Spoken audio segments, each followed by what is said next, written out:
ہر شہری کو آزادی کے ساتھ اپنے مذہب پر عمل کرنے کا پورا حق حاصل ہے۔ مسلم پرسنل لا کو ختم کرنے کی کوئی بھی کوشش کامیاب نہیں ہوگی۔ جمعیت علماء ہند کی مجلس منتظمہ کے اجلاس میں کئی اہم تجاویزات منظور۔ موجودہ حالات سے متعلق ایک اہم اعلامیہ منظور۔ السلام علیکم ورحمۃ اللہ وبرکاتہ۔ ناظرین، یہ ہے MRF ٹی وی کرناٹکا۔ میں ہوں آپ کا میزبان ڈاکٹر حافظ عبد الوہاب کرناٹکی۔ ہر شہری کو آزادی کے ساتھ اپنے مذہب پر کاربند رہنے کا حق حاصل ہے۔ مسلم پرسنل لا کو ختم کرنے کی کوئی بھی کوشش کامیاب نہیں ہوگی۔ جمعیت علماء ہند کی مجلس منتظمہ کے اجلاس میں کئی اہم تجاویز منظور۔ موجودہ حالات سے متعلق ایک اہم اعلامیہ منظور۔ واضح رہے کہ دیوبند میں 29 مئی کو جمعیت علماء ہند کی مرکزی منتظمہ 2 روزہ اجلاس۔ واضح رہے کہ دیوبند میں 29 مئی کو جمعیت علماء ہند کی مرکزی مجلس منتظمہ کا 2 روزہ اجلاس دیوبند کے عثمان نگر عیدگاہ میدان میں دارالعلوم دیوبند کے محتمم مفتی ابو القاسم نعمانی کی دعا پر ختم ہوا۔ اجلاس کی صدارت صدر جمعیت علماء ہند مولانا محمود اسعد مدنی نے کی، جبکہ نظامت کے فرائض مولانا حکیم الدین قاسمی ناظم عمومی جمعیت علماء ہند نے انجام دیے۔ آخری دن کئی اہم تجاویز منظور ہوئیں، جن میں خاص طور سے دستوری حقوق سلب کرنے اور یکساں سول کوڈ نافذ کرنے، گیان واپی مسجد اور متھرا عیدگاہ، احانت رسول صلی اللہ علیہ وسلم اور ہندی زبان اختیار کرنے سے متعلق تجاویزات شامل ہیں۔ نیز ایک اعلامیہ بھی جاری کیا گیا جس میں تمام مسلمانوں کو خوف، مایوسی اور جذباتیت سے دور رہ کر اپنے مستقبل کی تعمیر کے کام میں لگ جانے کا مشورہ دیا گیا۔ نیز اجلاس میں یہ واضح موقف کا اعادہ کیا گیا کہ وطن سے محبت اور اس کے لیے قربانی دینے کو ہر مسلمان ہر وقت تیار رہیں اور وہ اس سلسلے میں کسی سے کم نہیں ہیں۔ جمعیت علماء ہند کے صدر مولانا محمود اسعد مدنی نے اپنے آخری صدارتی خطاب میں اس پر روشنی ڈالتے ہوئے کہا کہ اگر اس ملک کی حفاظت کے لیے ہماری جان بھی جائے گی تو ہمارے لیے خوشی کی بات ہوگی۔ انہوں نے کہا کہ کل گزشتہ میں نے مسلمانوں کے مسائل پر گفتگو کی تو کچھ حلقے سے تنقید کی گئی، حالانکہ ایسا کرنے والے ہمیں ڈراتے ہیں، جبکہ ہم صرف بتانے کی کوشش کر رہے ہیں، مگر ان کو یہ بھی قبول نہیں۔ انہوں نے واضح لفظوں میں کہا کہ ملک کے لیے ہماری جو ذمہ داری ہے ہم اسے ضرور نبھائیں گے۔ اگر ان کو ہماری شناخت اور وطن سے ہماری محبت برداشت نہیں تو وہ کہیں اور چلے جائیں۔ میں یہ کہتا ہوں کہ یہ وطن ہمارا ہے اور ہماری سوچ اور فکر کی اکثریت یہاں رہتی ہے، ہم کوئی اور ملک نہیں جائیں گے۔ اگر ان کو بھیجنے کا شوق ہے تو وہ خود چلے جائیں۔ انہوں نے کہا کہ جمعیت علماء ہند کی قدیم روایت رہی ہے کہ اس نے وطن کو ہمیشہ ترجیح دی ہے۔ حضرت فدائے ملت مولانا سید اسعد مدنی رحمۃ اللہ علیہ نے ملک و ملت بچاؤ تحریک چلائی تو کچھ ساتھیوں نے پوچھا ملک کو پہلے رکھنا چاہیے، تو حضرت نے جواب دیا کہ جب ملک نہیں بچے گا تو ملت کیسے بچے گی۔ مولانا محمود مدنی نے مسلمانوں کے آئینی حقوق بالخصوص UCC کے ذریعے مسلم پرسنل لا ختم کیے جانے کی کوششوں پر کہا کہ چاہے قانون کوئی بھی بن جائے مسلمانوں کو اس سے کوئی نقصان نہیں ہوگا، شرط یہ ہے کہ مسلمان اپنے عقائد و شریعت کا پابند رہے۔ اس سلسلے میں انہوں نے حضرت شیخ الاسلام مولانا حسین احمد مدنی سے منقول ایک اقتباس کا حوالہ بھی دیا۔ انہوں نے کہا کہ برادران وطن کے ہر طبقے سے بات چیت اور رابطے کا سلسلہ جاری رکھیں گے تاکہ ملک کو بچایا جا سکے۔ اس سلسلے میں مخالف اور دوست دونوں میں کوئی فریق نہیں کرنا چاہیے۔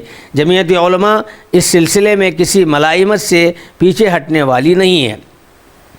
اس سے قبل شام میں منعقد ہوئی دوسری نشست میں امیر الہند خامس مولانا سید ارشد مدنی صدر جمعیت علماء ہند نے بھی خطاب کیا اور انہوں نے کہا کہ جذباتیت کے مظاہرے اور معاملات پر سڑک پر لانے سے کبھی کسی کو کوئی فائدہ نہیں ہو سکتا۔ جمعیت علماء ہند نے بابری مسجد کے سلسلے میں یہی پالیسی اختیار کی تھی، موجودہ تنازع میں بھی یہی پالیسی مناسب ہے۔ آخری نشست میں اپنے خصوصی خطاب میں دارالعلوم دیوبند کے محتمم مفتی ابو القاسم نعمانی دامت برکاتہم نے کہا کہ جو تجاویزات منظور ہوئی ہیں ان پر عمل درآمد کرنے کی بھی کوششیں کی جائے، نیز برادران وطن کے ساتھ ہم آہنگی، پیار، محبت، الفت اور ان کی غلط فہمیوں کے ازالے کے لیے جمعیت کے خدام اپنے اپنے علاقوں میں طویل مدتی پالیسی کے مطابق کام کریں۔ دارالعلوم وقف دیوبند کے محتمم مولانا سفیان قاسمی نے کہا کہ جمعیت علماء ہند جیسی بصیرت افروز قیادت موجود ہے، اس نے جو تجاویزات پیش کی ہیں پوری ملت کے اتفاق سے اس کے نتائج بہت اچھے سامنے آئیں گے۔ انہوں نے کہا کہ اگر حکومت یہ سمجھتی ہے کہ وہ شعائر اسلام یعنی اسلام کے احکامات کو مٹا دے گی تو یہ اس کی بہت بڑی غلطی ہے۔ دارالعلوم دیوبند کے نائب محتمم مولانا راشد اعظمی نے گیان واپی مسجد کے حوالے سے کہا کہ جو طاقت مسجد گراتی ہے اللہ اسے مٹا دیتی ہے۔ جمعیت علماء آسام کے صدر مولانا بدر الدین اجمل نے سرکار کے رویے پر تنقید کی اور کہا کہ مسلمانوں کی خاموشی کو کمزوری سے تعبیر نہ کی جائے۔ اس اجلاس میں خاص طور سے گیان واپی مسجد اور متھرا عیدگاہ پر تجویز منظور ہوئی، جس میں کہا گیا ایودھیا تنازع کی وجہ سے پہلے ہی سماجی ہم آہنگی اور فرقہ وارانہ امن و امان کو بہت نقصان پہنچا ہے۔ اب ان تنازعات نے مزید محاذ آرائی اور اکثریتی غلبے کے منفی سیاست کو نئے مواقع فراہم کیے ہیں۔ حالانکہ پرانے تنازعات کو زندہ رکھنے اور تاریخ کی موضوعہ زیادتوں اور غلطیوں کو درست کرنے کی کوشش کرنے سے ملک کو کچھ فائدہ نہیں ہوگا۔ اس لیے جمعیت علماء ہند ارباب اقتدار کو متوجہ کرتی ہے کہ تاریخ کے اختلافات کو زندہ کرنا ملک کی امن و امان کے لیے ہرگز مناسب نہیں۔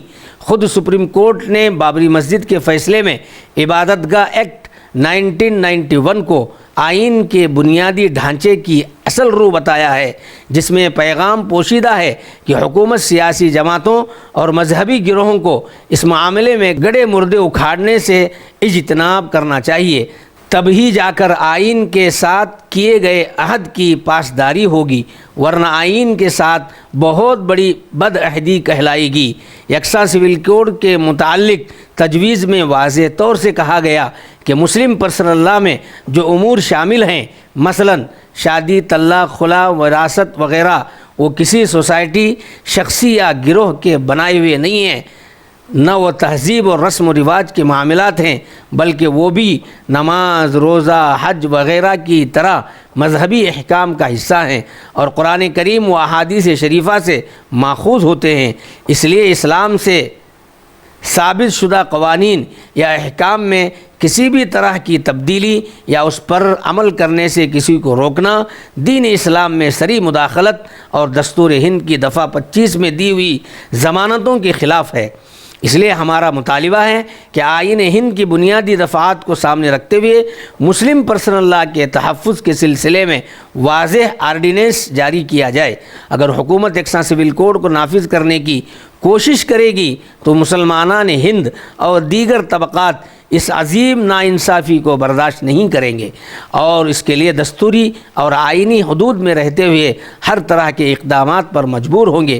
اس موقع پر جمعیت علماء ہند مسلمانان ہند کو اس بات کی طرف متوجہ کرنا چاہتی ہے کہ شریعت میں مداخلت کی راہ اسی وقت ہموار ہوتی ہے جب مسلمان بذات خود شریعت پر عمل کرنے میں مستعد نہ ہوں، یعنی کوشش نہ کرتے ہوں۔ اگر مسلمان اپنی شریعت کے تمام احکام کو عملی زندگی میں نافذ کرنے کے لیے مستعد رہیں تو کوئی قانون ان کو اس سے روکنے کی طاقت نہیں رکھتا۔